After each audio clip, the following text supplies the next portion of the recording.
Welcome back to Man Robo. Man Robo special story. తెలంగాణలో political war. Kavitha రాజకీయ పార్టీ. వ్యక్తిగా వెళ్తున్నాను, రాజకీయ శక్తిగా తిరిగి వస్తాను.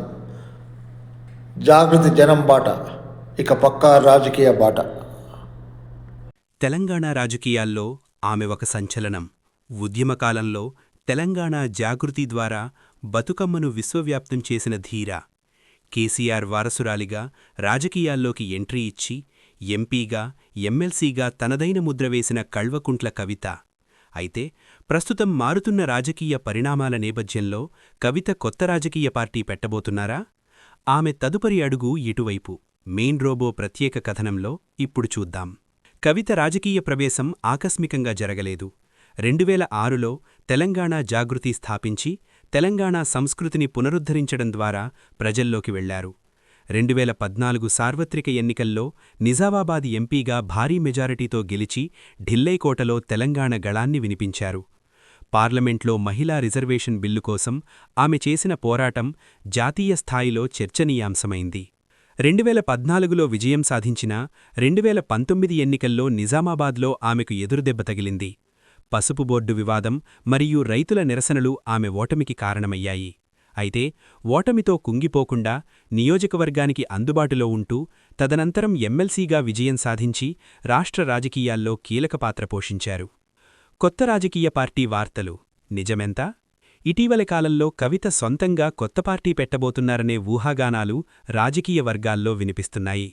ఆలోచనా విధానం: కేసీఆర్ స్థాపించిన బీఆర్ఎస్ జాతీయ స్థాయిలో విస్తరిస్తున్న క్రమంలో రాష్ట్రంలో మహిళల కోసం లేదా ఒక ప్రత్యేక సామాజిక వర్గం లక్ష్యంగా ఆమె కొత్త వేదికను సిద్ధం చేస్తున్నారా అనే చర్చ నడుస్తోంది.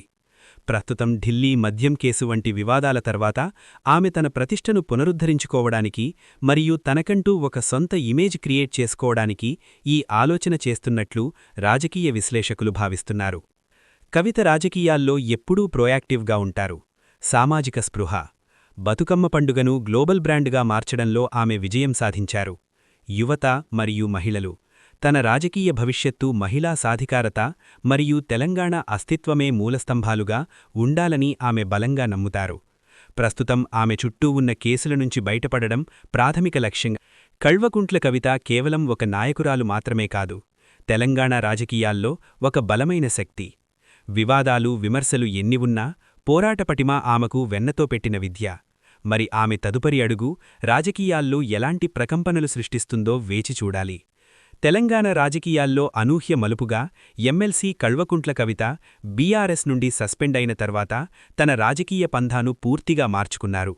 కన్నతండ్రి స్థాపించిన పార్టీపైనే సమరశంఖం పూరిస్తూ, ముఖ్యంగా తన సోదరుడు కేటీఆర్ మరియు బావ హరీష్ రావులను లక్ష్యంగా చేసుకోవడం వెనక లోతైన రాజకీయ వ్యూహం కనిపిస్తోంది అని రాజకీయ విశ్లేషకులు అంచనా వేస్తున్నారు.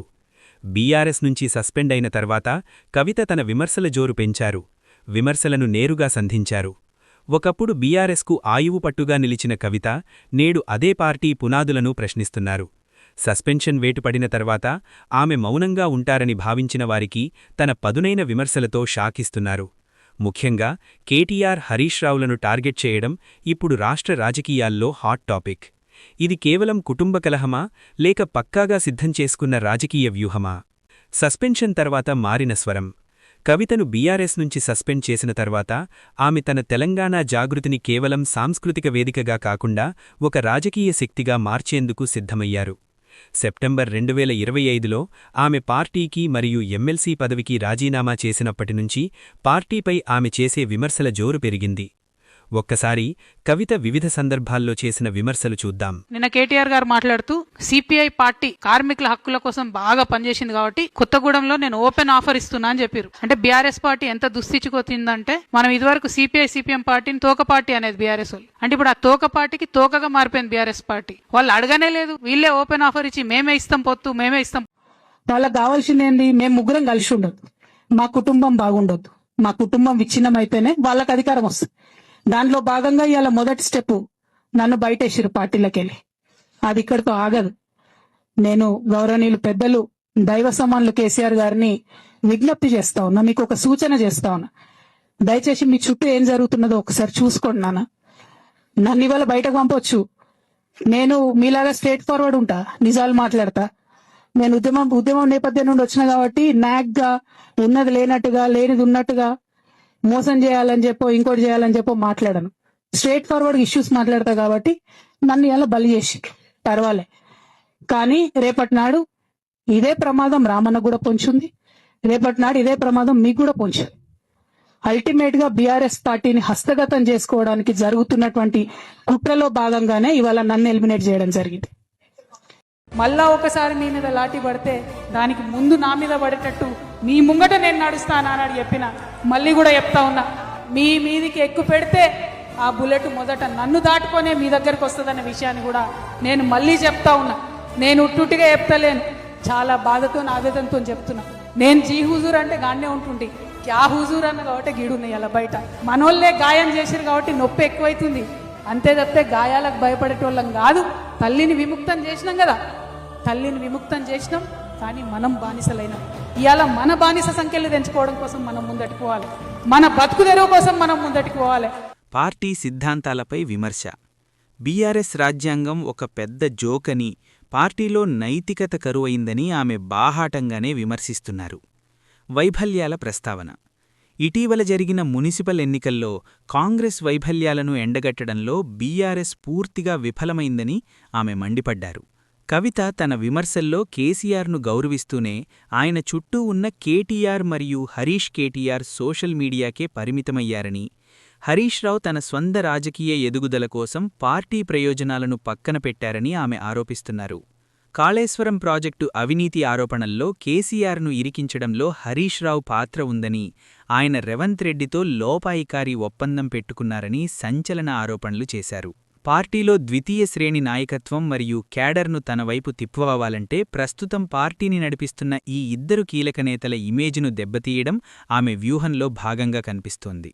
ఫిబ్రవరి 2026లో కవిత చేసిన తాజా ప్రకటన ప్రకారం మరో 3 నెలల్లో కవిత కొత్త రాజకీయ పార్టీని అధికారికంగా ప్రకటించబోతున్నారు. మునిసిపల్ ఎన్నికల ప్రయోగం. తాజాగా జరిగిన మునిసిపల్ ఎన్నికల్లో All India Forward Bloc AIFB మద్దతుతో తన అభ్యర్థులను రంగంలోకి దించి కొన్ని చోట్ల విజయం సాధించడం ద్వారా తన బలాన్ని నిరూపించుకున్నారు. కొత్త పార్టీని బహుజన సాధికారతకు వేదికగా, మహిళల హక్కుల కోసం పోరాడే స్వతంత్ర శక్తిగా ఆమె తీర్చిదిద్దుతున్నారు. కవిత వేరుపడడం వల్ల బీఆర్ఎస్ ఓటు బ్యాంకు, ముఖ్యంగా తెలంగాణ ఉద్యమకారులు మరియు మహిళా క్యాడర్ రెండుగా చీలిపోయే అవకాశముంది. కేటీఆర్, హరీష్ రావులను టార్గెట్ చేయడం ద్వారా ఆమె తాను నిఖార్సైన తెలంగాణవాదిగా ప్రొజెక్ట్ చేసుకుంటున్నారు. బీఆర్ఎస్లో రామలక్ష్మణుల్లా చలామణి అవుతున్న కేటీఆర్, హరీష్ రావులపై కవిత సంధిస్తున్న విమర్శల బాణాలు ఎంతవరకు ఫలితాన్నిస్తాయో కాలమే నిర్ణయించాలి. కేసీఆర్ వారసురాలు కాస్తా కేసీఆర్ వారసులకే సవాలుగా మారడం తెలంగాణ రాజకీయాల్లో ఒక పెద్ద మలుపు. ఈ స్పెషల్ స్టోరీపై మీ స్పందన తెలియజేయండి. కవిత రాజకీయ ప్రవేశం ఎలాంటి రాజకీయ ప్రకంపనలు సృష్టిస్తుందో వేచి చూడాలి. బీఆర్ఎస్పై ఎలాంటి ప్రభావాన్ని చూపుతుంది అనేది కాలమే నిర్ణయించాలి. ప్రజలే తేల్చి చెప్పాలి. ఈ స్పెషల్ స్టోరీపై నిష్పక్షపాతంగా మీ స్పందన కామెంట్స్ రూపంలో తెలియజేయండి. ఇప్పుడు కూడా ఇస్తున్నాను. జాగృతి అనే ఉద్యమకారుల సంస్థతోటి ఆల్ ఇండియా ఫార్వర్డ్ బ్లాక్ కలిసి పనిచేస్తుంది. అందులో భాగంగా ఏది గెలిచినా ఇద్దరం గెలిచినట్టే.